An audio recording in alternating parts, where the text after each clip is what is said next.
सबको नमस्कार, प्रणाम, सत श्री अकाल। हेलो नमस्कार दोस्तों, दिल्ली के प्रादेशिक समाचार के स्टूडियो में आप सभी का बहुत बहुत स्वागत है। दोस्तों यहाँ पर आपको देखने को मिलेगा दिल्ली से जुड़ी सारी बड़ी खबरें, मुख्य समाचार, ब्रेकिंग न्यूज अपडेट के रूप में, इसलिए वीडियो को शुरू से अंत तक जरूर देखिएगा। दोस्तों वीडियो को प्यारा सा लाइक और चैनल को सब्सक्राइब जरूर कर लीजिएगा ताकि दिल्ली से जुड़े कोई भी खबरें छूटे ना पाए। चलिए दोस्तों टाइम वेस्ट न करते आगे बढ़ते हैं खबर की ओर। डोर स्टेप डिलीवरी योजना में 50 सेवाओं को शामिल करेगी दिल्ली सरकार। बुकिंग के लिए इस नंबर पर कर सकते हैं कॉल। दिल्ली सरकार जल्द ही अपनी डोर स्टेप डिलीवरी योजना में 50 और सेवाओं को शामिल करने जा रही है। अधिकारियों के अनुसार प्रशासनिक सुधार विभाग, सरकार के दूसरे विभाग और एजेंसियों ने परामर्श से डोर स्टेप डिलीवरी योजना के तहत 50 और सेवाओं को जोड़ने का काम शुरू कर दिया गया है। एक वरिष्ठ अधिकारी ने बताया कि अतिरिक्त सेवाओं की पहचान करने और उन्हें लोगों तक पहुँचाने के तौर तरीके पर काम चलने लगा है। ऐसे 50 और सेवाएं अब दिल्ली के लोगों को घर बैठे मिल सकेगी, कतार में नहीं लगना पड़ेगा। दिल्ली सरकार के एक वरिष्ठ अधिकारी ने बताया कि हमें नई सेवाओं की एक अस्थायी सूची बनाई गई है जिसे डोर स्टेप डिलीवरी सुविधा में जोड़ा जा सकता है। दिल्ली में धंधेवाली के नाम से लड़की ने बना दी सहेली से फेसबुक आईडी, जाने पूरा मामला, फेसबुक पर क्या रखे सावधानी। दिल्ली में एक हैरान करने वाला मामला सामने आ गया है। यहाँ की युवती ने उसके और प्रेमी के बीच में आई अपनी सहेली को सबक सिखाने के लिए बदनाम करने की साजिश रच डाली। इसके लिए युवती ने अपनी सहेली की धंधेवाली नाम से फर्जी फेसबुक आईडी बनाई और पीड़िता की फोटो डालने के अलावा उसकी निजी मोबाइल नंबर भी डाल दिया। इसके युवती के पास अनजान नंबरों से लगातार कॉल आने लगी। इससे परेशान होकर पीड़िता ने मामले की शिकायत उत्तरी जिला साइबर थाने में की। मामला दर्ज कर पुलिस ने जांच की तो हकीकत के पर्दाफाश उठ गया। आरोपी युवती 19 साल की आलिया शेख नाम की लड़की को उसके श्रीनगर स्थित घर से गिरफ्तार कर लिया गया है। NIRF की बेस्ट यूनिवर्सिटी की सूची में जेएनयू और जामिया दूसरे व तीसरे स्थान पर देखे। टॉप 10 में पायदानों पर कितने बनाई जगह। मिनिस्ट्री ऑफ एजुकेशन के NIA रैंकिंग जारी कर दी गई है। इस रैंकिंग में टॉप 10 यूनिवर्सिटी में से 2 जगहों पर दिल्ली की जामिया और जेएनयू यूनिवर्सिटी ने जगह बनाई है। ये ranking junior education ministry Dharmendra Pradhan द्वारा आज ऑनलाइन जारी की गई। इस लिस्ट में पहले पायदान पर रही है बेंगलुरु, दूसरे स्थान पर जेएनयू दिल्ली और तीसरे स्थान पर दिल्ली के जामिया मिलामिया यूनिवर्सिटी रही है। NIR द्वारा जारी इस रैंकिंग को देखने के लिए NIR की आधिकारिक वेबसाइट पर जाया जा सकता है, जिसका पता निर्फी-india.org। बता दें, इंडियन इंस्टीट्यूट ऑफ साइंस ने फिर से पहले स्थान पर कब्जा किया। इस बार BHU यानी बनारस हिंदू यूनिवर्सिटी 6वीं पोजीशन पर खिसक गई है। बच्चों को एडमिशन से मना करने वाले प्राइवेट स्कूलों पर होगी कार्रवाई, जाने पूरा मामला। दिल्ली विधानसभा की SC/ST कल्याण समिति ने शिक्षा विभाग से आर्थिक रूप से कमजोर वर्ग के छात्राओं को प्रवेश देने से इंकार करने वाले निजी स्कूलों के खिलाफ किशोर न्याय अधिनियम के तहत प्राथमिकी दर्ज करने को कहा गया है। समिति के अध्यक्ष विशेष रवि ने कहा कि शिक्षा विभाग के EWS का प्रवेश लेने से इंकार करने वाले निजी स्कूलों को कारण बताओ नोटिस जारी किया गया था। नोटिस के बाद भी कुछ निजी स्कूलों में EWS छात्राओं को प्रवेश नहीं दिया गया। इसलिए समिति ने शिक्षा विभाग से ऐसे स्कूलों के खिलाफ शिकायत मिलने पर प्राथमिकी दर्ज करने को कहा गया है। इस मामले में आरोप है कि EWS कोड के तहत छात्राओं को प्रवेश लेने से इंकार कर दिया गया था। वही स्कूल EWS के तहत आने वाले छात्राओं को नियमानुसार फ्री स्टेशनरी, बुक और यूनिफॉर्म नहीं दे रहे थे। इसलिए पूरी दिल्ली के विभागों ने SC/ST कल्याण समिति ने अपनी शिकायत दर्ज कराई है। उन्हें अपने शिकायत में कहा कि उनके बच्चे को EWS के तहत एडमिशन और मुफ्त स्टेशनरी नहीं मिल रही है। कनॉट प्लेस के एक रेस्टोरेंट में लगी भीषण आग, दमकल की 6 गाड़ियों ने पाया काबू। दिल्ली के कनॉट प्लेस इलाके में आज सुबह एक रेस्टोरेंट में भीषण आग लग गई। आग पर काबू पाने के लिए दमकल की 6 गाड़ियों को मौके पर पहुंची। वहीं इस हादसे में किसी के हताहत होने की खबर सामने नहीं आई है। दमकल विभाग ने बताया कि आग पर 1 घंटे के भीतर काबू पा लिया गया। मिली जानकारी के अनुसार यह आग कैफे हाई-फाई में शुक्रवार सुबह यानी आज करीब 6:30 बजे पर लगी थी। कनॉट प्लेस स्थित जिस बिल्डिंग में आग लगी उसके नीचे सेंट्रल बैंक ऑफ इंडिया की ब्रांच भी है। वहीं कुछ दिन पहले जनपद इलाके में पिज्जा की दुकान पर अचानक आग लगने की घटना सामने आई थी। वहीं कुछ दिन पहले मध्य दिल्ली के पहाड़गंज इलाके में होटल में आग लगने के बाद 10 लोगों को बचा लिया गया था। अधिकारियों ने जानकारी दी कि उन्होंने कहा कि पहाड़गंज के होटल में तड़के करीब 4:24 पर आग लगने की सूचना मिली, जिसके बाद दमकल की 4 गाड़ियां मौके पर भेजी गई। दमकल विभाग के वरिष्ठ अधिकारी ने बताया कि आग इमारत की दूसरी मंजिल के एक कमरे में लगी थी। दिल्ली के अलीपुर में दीवार गिरने से हादसा, 5 लोगों की गई है जान। दिल्ली के अलीपुर इलाके में गोदाम की दीवार गिरने से हादसे में 5 लोगों की हताहत हो गई है। दिल्ली पुलिस ने मरने वालों की संख्या की पुष्टि की। पुलिस की मदद घटनास्थल पर पुलिस और फायर ब्रिगेड की टीम मौजूद है।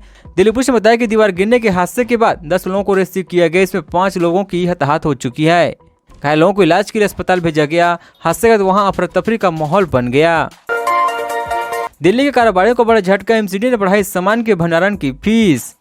राजधानी दिल्ली के व्यापारी और सामान और भंडारण करने वाले कारोबारियों के लिए दिल्ली नगर निगम ने नई लाइसेंस दरें लागू कर दिया है।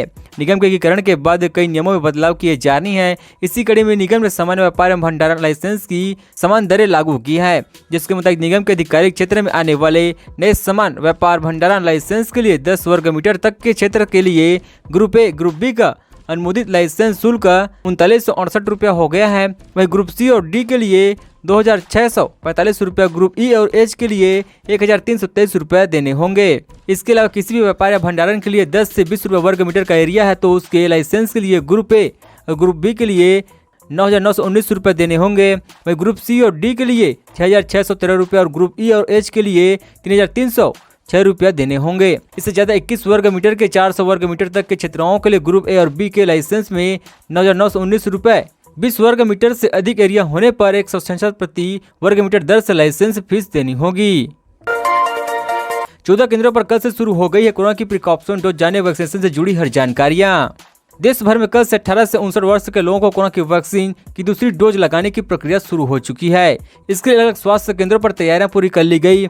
ऐतिहासिक डोज लगाने के लिए दिल्ली सरकार सेठ गौतम बुद्ध नगर जिले में 14 केंद्रों पर इसकी शुरुआत की गई है। स्वास्थ्य विभाग की ओर से जारी आंकड़ों के मुताबिक प्रिकॉशन डोज के खास अभियान के तहत जिले में 18 से 59 वर्ष की आयु के करीब 11 लाख लोगों को वैक्सीन लगाई जाएगी। सेक्टर 30 में बने जिला अस्पताल और जिम्स के अलावा जितने भी स्वास्थ्य केंद्र हैं उन पर सुबह 10 से दोपहर 3 बजे तक टीकाकरण किया जाएगा। बता दें कि आजादी के अमृत महोत्सव के तहत 75 दिन के लिए यह खास अभियान चलाया जाएगा। स्वास्थ्य विभाग के मुताबिक जिले में अब तक 15 लाख से ज्यादा वयस्क भी दूसरी खुराक ले चुकी हैं। 15 लाख लोगों में से 11 लाख लोग ऐसे हैं जिनको आने वाले 75 दिनों के अंदर प्रिकॉशन डोज दी जाएगी। पूरी तरह से प्रिकॉशन डोज लगने में अभी और समय लगेगा। कांग्रेस का मोदी सरकार पर तंज, कहा अब तो मार्गदर्शन मंडल की उम्र भी पार हुई, कितना गिरेगा रुपए में गिरावट का सिलसिला लगातार जारी है। शुक्रवार को करेंसी मार्केट में डॉलर के मुकाबले रुपए 79.96 के लेवल तक जा गिरा है। डॉलर के मुकाबले रुपए का ये स्तर अब तक का ऐतिहासिक निचले स्तर है। अमेरिका में ब्याज दरें बढ़ने की संभावना के चलते विदेशी निवेशकों की तेज बिकवाली के मद्देनजर रुपए में गिरावट देखी जा रही है और मानी जा रही है कि $1 के मुकाबले रुपए के 80 के नीचे जाना महज औपचारिकता मात्र एक गया है। कुछ जानकार तो $1 के मुकाबले रुपए के 82 के लेवल तक गिरने की भविष्यवाणी कर रहे हैं। हालांकि बाजार के जानकारों का कहना है कि ओवर दिन काउंटर और वायदा बाजार में रुपए पहली बार $1 के मुकाबले 80 के लेवल के नीचे गिर चुका है। विदेशी निवेशकों की तेजी बिकवाली की आशंकाओं के मद्देनजर $1 के मुकाबले 80.5 रुपए के लेवल के नीचे जा गिरा है। हालांकि स्टॉक मार्केट में रुपए $1 के मुकाबले फिलहाल 89.79 के लेवल पर ट्रेड कर रहे हैं। अडल्ट न्यूज के पत्रकार मोहम्मद जुबैर को दिल्ली कोर्ट से मिली जमानत, इन शर्तों पर करना होगा पालन। दिल्ली के पटियाला हाउस कोर्ट ने अडल्ट न्यूज के को फाउंडर मोहम्मद जुबैर को बड़ी राहत मिली है। उन्हें कोर्ट से जमानत दे दी गई। इससे पहले उन्हें यूपी के एक मामले में सुप्रीम कोर्ट के अंतरिम राहत मिली थी। पटियाला हाउस कोर्ट ने गुरुवार 14 जुलाई को सुनवाई के बाद फैसला सुरक्षित रख लिया था, जिसके बाद उन्हें जमानत देने का फैसला सुना दिया गया है। पटियाला हाउस कोर्ट ने मोहम्मद जुबैर को कुछ शर्तों पर जमानत दी है, जिसे अदालत की इजाजत के बगैर जुबैर देश नहीं छोड़ सकते हैं। वही जमानत के लिए उन्हें 50,000 रुपये के निजी मूल्य चला 50,000 रुपये की सिक्योरिटी देनी होगी, जिसके बाद उन्हें जमानत मिल पाएगी। मध्य प्रदेश के इस गांव में है दुनिया का सबसे बड़ा शिवलिंग, जानिए क्यों पूरा नहीं बन पाया यह मंदिर। मध्य प्रदेश के रायसेन जिले के भोजपुर में विश्व प्रसिद्ध भोलेश्वर महादेव का मंदिर है। सावन महीने में हर दिन इस मंदिर में विशेष पूजा की जाती है। इस प्राचीन शिव मंदिर में पूरे साल में भक्तों का तादाद लगातार बढ़ते जाते हैं। यहाँ भोपाल उसके आसपास के लोगों और देश भर के श्रद्धालु हजारों की संख्या में आते हैं। यह मंदिर पुरातत्व विभाग के अधीन है। इसी प्राचीन मंदिर पर लोगों की विशेष आस्था भी है। माने जाते हैं कि श्रावण मास में यहाँ पूजा अर्चना करने से हर मनोकामना पूरी हो जाती है। मध्य प्रदेश के कई हिस्सों में ऐतिहासिक धरोहर मौजूद है, जिनकी ख्याति विश्वविख्यात है। इन्हीं में से राजधानी भोपाल से 32 किलोमीटर दूर भोजेश्वर मंदिर है। इसी मंदिर में मौजूद शिवलिंग दुनिया का सबसे बड़ा शिवलिंग माने जाते हैं। भोजपुर और इस शिव मंदिर का निर्माण परंपरा वंश के प्रसिद्ध राजा भोज ने 1055 में करवाया था। लोग इस मंदिर को अधूरा मंदिर के नाम से भी जानते हैं। उज्जैन महाकाल की सवारी के लिए गाइडलाइंस जारी, नियमों का उल्लंघन करने पर होगी कानूनी कार्रवाई।